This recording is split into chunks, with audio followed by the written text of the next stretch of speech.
Hello বন্ধুরা, দেখেন ঘরের ফ্রিজে যা যা বাঁচানো জিনিস ছিল তা দিয়া শর্মা বানাচ্ছে।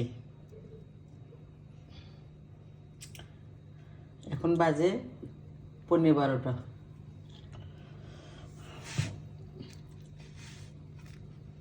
ওই ওখানে সালাদটা দিয়ে নে, তাহলে তো হয়।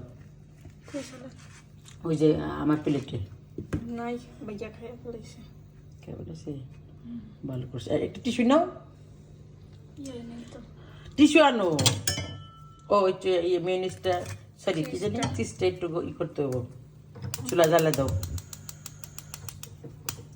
মাইক্রোওভেনে দিতা, মাইক্রোওভেনে দেই কারণ এটাতে কিন্তু শক্ত হয়ে যেতে পারে রে।